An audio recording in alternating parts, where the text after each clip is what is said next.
ಗೌರಿ ಗಣೇಶ ಹಬ್ಬ ಆಗಿ 1 ವೀಕ್ ಆಗಿದೆ. ಇವಾಗ ಈ ವಿಡಿಯೋನ ಅಪ್ಲೋಡ್ ಮಾಡ್ತಾ ಇದ್ದೀನಿ ವಿತ್ ವಾಯ್ಸ್ ಓವರ್ ಕೊಟ್ಟು. Hi hello welcome back to my YouTube channel. I hope ಎಲ್ಲರೂ ಚೆನ್ನಾಗಿದ್ದೀರಾ ಅಂತ. ಆ್ಯಂಡ್ ನಾನು ಕೂಡ ತುಂಬ ಚೆನ್ನಾಗಿದ್ದೀನಿ. ಇವತ್ತು ಏನಂತ ನಿಮ್ಮೆಲ್ಲರಿಗೂ ಗೊತ್ತೇ ಇರುತ್ತೆ, ಗೌರಿ ಗಣೇಶ. ಹ್ಯಾಪಿ ಗೌರಿ ಗಣೇಶ.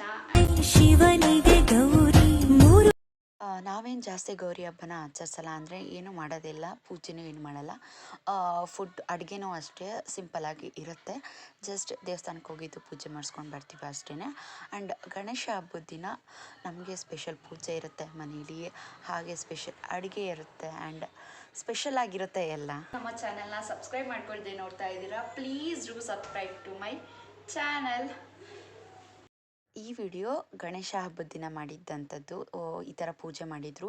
ಆ್ಯಂಡ್ ನಿಮ್ಮ ಮನೇಲಿ ಗಣೇಶ ಹಬ್ಬಕ್ಕೆ ಏನು ಅಡುಗೆ ಮಾಡ್ತಾರೆ ಅದೇ ಥರ ನಮ್ಮ ಮನೇಲೂ ಒತ್ತು ಶಾವಿಗೆ, ಹಾಗೆ ಕಾಳುಗೊಜ್ಜು, ನಾರ್ಮಲಾಗಿ ರೈಸ್ ಇರುತ್ತೆ, ಹಾಗೆ ತರಕಾರಿ ಸಾಂಬಾರು, ಇದು ಕಾಯಿ ಹಾಲು, ಸೂಸ್ಲು, ಬೇಳೆ ತರಕಾರಿ ಸಾಂಬಾರು ಮಾಡಿದರು. ಆ್ಯಂಡ್ ನಮ್ಗೆ ಇದನ್ನು ಮಾರ್ನಿಂಗೇ ಮಾಡಿರಲ್ಲ, ಸಂಜೆ ಮಾಡೋದು ಆಯಿತಾ. ಒಂದು 4 ಗಂಟೆಗೆ ಅಡುಗೆ ಆಗಿರುತ್ತೆ. ಬಟ್ ನಾವು ತಿನ್ನೋದು ಬಂದು 6 ಗಂಟೆ. ಅಜ್ಜಿ ತಾತಗೆಲ್ಲ ಎಡೆ ಇಟ್ಟು ಅದಾಗಿದ ನಂತರ ನಾವು ಊಟ ಮಾಡೋದು. ಮಾರ್ನಿಂಗೆಲ್ಲ ನಾರ್ಮಲಾಗಿ ನಾಷ್ಟ ಏನಾದರೂ ಮಾಡ್ಕೋತೀವಿ, ಇಲ್ಲಾಂದರೆ ಇಲ್ಲ. ಯಾಕಂದರೆ ಎಡೆ ಇಡೋರು ಎಂಜಿಲ್ ಮಾಡೋ ಆಗಿಲ್ಲ ಅಲ್ವಾ. ಸೊ ಅದರಿಂದ ಬೆಳಿಗ್ಗೆ ಏನೂ ಕೊಟ್ಟೇ ಇರಲಿಲ್ಲ ನಮಗೆ. ಜಸ್ಟ್ ಏನೋ ಹೋಟ್ಲಿಂದ ತರಿಸ್ಕೊಟ್ಟಿದ್ರು ಅಮ್ಮ. ಸೊ ಅದು ತಿಂದು 6 ಗಂಟೆವರೆಗೂ ಹಚ್ಕೊಂಡೇ ಇದ್ದೆ. ನಮ್ಮ ಡ್ಯಾಡಿ ಪಾಪು ಜೊತೆ ಆಟಾಡ್ತಾಯಿದ್ರು. ಫೈನಲಾಗಿ ಅಮ್ಮ ಎಲ್ಲನೂ ರೆಡಿ ಮಾಡಿ ಹೊಸ ಪಂಚೆ, ಶರ್ಟ್ ಪೀಸು, ಹಾಗೆ ಒಂದು ಸ್ಯಾರಿ, ಬ್ಲೌಸ್ ಪೀಸು, ಇಷ್ಟನ್ನೆಲ್ಲ ಇಟ್ಟು ಪೂಜೆ ಮಾಡ್ತಾಯಿದ್ದಾರೆ. ನಮ್ಮನೆ ಎಡೆ ಈ ಥರ ಇಷ್ಟು ಪುಟ್ಟದಾಗಿ ಸಿಂಪಲ್ಲಾಗಿ ಇಟ್ಟು ಪೂಜೆನ ಮಾಡ್ತೀವಿ. ಆ್ಯಂಡ್ ಅದಾಗಿದ ನಂತರ ಆಚೆ ಒಂದು 10 ನಿಮಿಷ, 1/4 ಗಂಟೆ ಕೂತಿದ್ದು. ಅದಾಗಿದ ನಂತರ ಒಳಗಡೆ ಬಂದು ಮತ್ತೆ ಪೂಜೆ ಮಾಡಿ ಆದಮೇಲೆ ನಾವು ಊಟನ ಮಾಡೋದು. ನಾನು ಆವಾಗಲೇ ತೋರಿಸ್ದೆ ಏನು ಅಡುಗೆ ಆಗಿತ್ತು ಏನು ಅಂತ. ನಾನು ಅಷ್ಟಾಗೇನು ಪೂಜೆ ಮಾಡಲ್ಲ, ನನ್ನ ಡ್ಯಾಡಿ ನಮ್ಮಮ್ಮ ಪೂಜೆ ಮಾಡ್ತಾಯಿದ್ರು. ನಾನು ನನ್ನ ಮಗಳು ಕೂತ್ಕೊಂಡು ನೋಡ್ತಾ ಇದ್ವಿ ಅಷ್ಟೇ, ಪ್ರೇಕ್ಷಕರ ಥರ ನೋಡ್ತಾ ಇದ್ವಿ. ಆ್ಯಂಡ್ ಆಚೆ ಹೋಗಿ ಕೂತಿದ್ದು ಬಂದು ಶಾವಿಗೆ, ಅನ್ನ ಸಾಂಬಾರೆಲ್ಲ ಊಟ ಮಾಡಿದೆ. ಊಟ ಮುಗಿಸ್ಕೊಂಡು ಸ್ವಲ್ಪ ಹೊತ್ತು ರೆಸ್ಟ್ ಮಾಡ್ತಾ ಇರುವಾಗ ಜ್ಯೂಸ್ ಮಿಕ್ಸ್ ಗ್ರೈಂಡರ್ ಆರ್ಡ್ರ್ ಮಾಡಿದೆ. ಸೊ ಅದು ಪಾರ್ಸಲ್ ಬಂತಲ್ವ, ಸೊ ಅದನ್ನು ಅನ್ಬಾಕ್ಸ್ ಮಾಡ್ತಾಯಿದ್ದೆ. ಇದು ಫುಲ್ ಮಿಕ್ಸಿನೇ ಆರ್ಡ್ರ್ ಮಾಡ್ಕೋಬೋದು. 2000 ಆಗುತ್ತೆ. ನಾವು ಜಾಸ್ತಿ ಯೂಸ್ ಕೂಡ ಮಾಡಲ್ಲ. ಈ ಥರ ಮಿಕ್ಸಿ ಜಾರ್ ಆರ್ಡ್ರ್ ಮಾಡ್ಕೊಂಡ್ಬಿಟ್ರೆ ತುಂಬ ಈಸಿ ಅನಿಸುತ್ತೆ. ಈ ಡಯಟ್ ಮಾಡೋರು ಇರ್ಬೋದು, ಇವ್ರಿಗೆಲ್ಲ ಇದು ತುಂಬ ಯೂಸಸ್ ಆಗುತ್ತೆ. ಆ್ಯಂಡ್ ಈಗ 6+ ಬೇಬೀಸ್ಗೆ ಫುಡ್ ಇಂಟ್ರೊಡ್ಯೂಸ್ ಮಾಡಿಸ್ತಾ ಇರ್ತೀವಿ. ಅವ್ರಿಗೆಲ್ಲ ಆಡಿಸಿ ಎಲ್ಲ ತಿನ್ನಿಸ್ಬೇಕಾಗುತ್ತಲ್ವ, ಹಣ್ಣು ಅಥವಾ ಬೇಳೆ ಕಟ್ಟಣ್ಣ, ಬೇಳೆ ಕಟ್ಟಿರೋ ಅನ್ನ ಎಲ್ಲ ತಿನ್ನಿಸ್ಬೇಕಾಗುತ್ತೆ.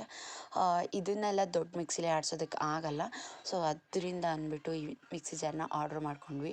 ಪಾಪುಗೆ ಆಡಿಸೋದಕ್ಕೂ ಆಗುತ್ತೆ ಆ್ಯಂಡ್ ಜ್ಯೂಸ್ ಮಾಡ್ಕೊಳ್ಳೋದಕ್ಕೂ ಆಗುತ್ತೆ ಅಂತ ಆಲ್ರೆಡಿ ನಮ್ಮನೇಲಿ ಜ್ಯೂಸ್ ಮಿಕ್ಸಿ ಜಾರ್ ಇತ್ತು. ಆ್ಯಂಡ್ ಇವಾಗ ನಾವು ಮೆಣಸು, ಜೀರಿಗೆ ಇದನ್ನೇನಾದ್ರು ಪೌಡ್ರ್ ಮಾಡಬೇಕು ಅಂದರೆ ಕುಟ್ಟಲೇಬೇಕು. ಈ ಇದರಲ್ಲಿ ಜಾರ್ಗಳಲ್ಲಿ ಏನಾದ್ರು ಆಡಿಸ್ತೀನಿ ಅಂದರೆ, ದೊಡ್ಡ ಮಿಕ್ಸಿ ಜಾರ್ ಇರುತ್ತೆ ನೋಡಿ, ಅದರಲ್ಲಿ ಆಡಿಸ್ತೀನಿ ಅಂದರೆ ಸಾಫ್ಟಾಗಿ ಕ್ಲೀನಾಗಿ ಪೌಡ್ರ್ ಆಗೋಲ್ಲ. ಈ ಥರದ ಮಿಕ್ಸಿ ಜಾರಲ್ಲಾದರೆ ಕ್ಲೀನ್ ಸಾಫ್ಟ್ ಪೌಡ್ರ್ ಆಗುತ್ತೆ. ಸೊ ಅದರಿಂದ ನಾನು ಇದನ್ನು ಆರ್ಡ್ರ್ ಮಾಡಿಕೊಂಡೆ.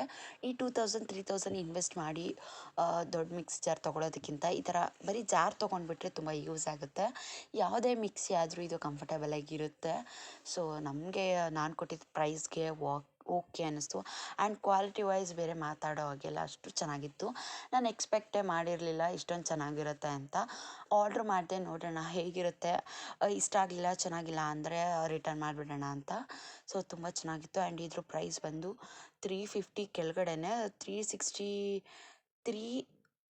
336 ಏನೋ ಆಯಿತು ಅಷ್ಟೇ. ಆ್ಯಂಡ್ ಇದರಲ್ಲೇ ಲೈವಲ್ಲೇ ಜ್ಯೂಸ್ ಮಾಡಿಕೊಂಡು ಕೂಡ ಕುಡಿದೆ. ಎಷ್ಟು ಚೆನ್ನಾಗಿತ್ತು ಗೊತ್ತಾ, ಸಾಫ್ಟಾಗಿ ಕ್ಲೀನಾಗಿ. ಅದೇ ಜ್ಯೂಸ್ ಮಿಕ್ಸಿ ಜಾರಲ್ಲಿ ಮಾಡಿದ್ರು ಸಣ್ಣ ಸಣ್ಣ ಪೀಸ್ಗಳಿರ್ತಾಯಿತ್ತು. ಇದರಲ್ಲಿ ಆ ಥರ ಏನಿರಲಿಲ್ಲ. ಆ್ಯಂಡ್ ಇದೇನು ಸೀಡ್ಸ್ ಅಂತ ಅಂದರೆ, ಇದು ಆ್ಯಪಲ್ ಸೀಡ್ಸ್.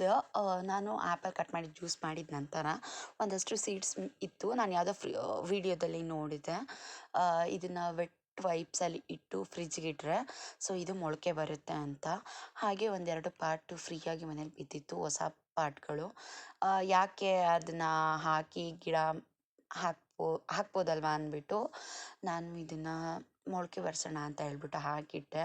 ಹಾಕಿ 3-4 ಡೇಸ್ ಆದರೂ ಯಾವುದೇ ಥರದ ಮೊಳಕೆ ಬರಲಿಲ್ಲ. ಇಟ್ಸ್ ವೇಸ್ಟ್ ಅಂತ ಅಂದ್ಕೊಳ್ಳಿ. ಫೋನಲ್ಲಿ ನೋಡೋಕ್ಕೂ ಅದನ್ನು ಲೈವಲ್ಲಿ ಮಾಡೋದಕ್ಕೂ ಸಾಕಷ್ಟು ವ್ಯತ್ಯಾಸ ಇದೆ. ಸರಿ ಆಯಿತು ಅಂತ ಹೇಳ್ಬಿಟ್ಟು ಸೊ ಅದು ಕೂಡ ವೇಸ್ಟ್ ಆಯಿತು. ಸುಮ್ಮನೆ ಒಂದು ವೆಟ್ ವೈಪ್ಸ್ ವೇಸ್ಟ್ ಅಂತ ಅಂದ್ಕೊಳ್ಳಿ. ಈ ಸೀಡ್ಸ್ನ ಪಾಟ್ಗಿಟ್ಟಿದ್ರು ಇಷ್ಟು 3-4 ಡೇಸ್ಗೆ ಒಂಚೂರು ಚಿಕ್ಕ ಗಿಡ ಆದರೂ ಬಂದುಬಿಡ್ತಾಯಿತ್ತು. ಸುಮ್ಮನೆ ವೇಸ್ಟ್ ಆಯಿತು. ಆ್ಯಂಡ್ ಇಷ್ಟು ಹೇಳ್ತಾ ಈ ಬ್ಲಾಗ್ನ ಇಲ್ಲಿಗೆ ಎಂಡ್ ಮಾಡ್ತಾ ಇದ್ದೀನಿ. ಸಾರಿ, ಸ್ವಲ್ಪ ನನ್ನ ವಾಯ್ಸ್ ಕರೆಕ್ಟಾಗಿ ಮಾತಾಡೋಕ್ಕಾಗ್ತಾ ಇಲ್ಲ. ಒಂಥರ ಲೋಕಲ್ ಲ್ಯಾಂಗ್ವೇಜಲ್ಲೂ ಮಾತಾಡ್ತೀನಿ ಆ್ಯಂಡ್ ಸ್ವಲ್ಪ ಇಂಗ್ಲೀಷಲ್ಲೂ ಬಳಸ್ತೀನಿ. ಹೇಗೆ ಮಾತಾಡಬೇಕು ಅಂತಲೇ ಗೊತ್ತಾಗಲ್ಲ. ನಾನು ಏನೋ ಮಾತಾಡಬೇಕು ಅನ್ಕೋತೀನಿ, ಏನೋ ಮಾತಾಡ್ತೀನಿ. ಸಾರಿ. ಆ್ಯಂಡ್ ಇಷ್ಟು ಹೇಳ್ತಾ ಈ ಬ್ಲಾಗ್ನ ಇಲ್ಲಿಗೆ ಎಂಡ್ ಮಾಡ್ತಾ ಇದ್ದೀನಿ. ಮತ್ತೆ ನೆಕ್ಸ್ಟ್ ವೀಡಿಯೋದಲ್ಲಿ ಸಿಗುವ ಅಂತ ಹೇಳ್ತಾ thanks for watching. Bye bye.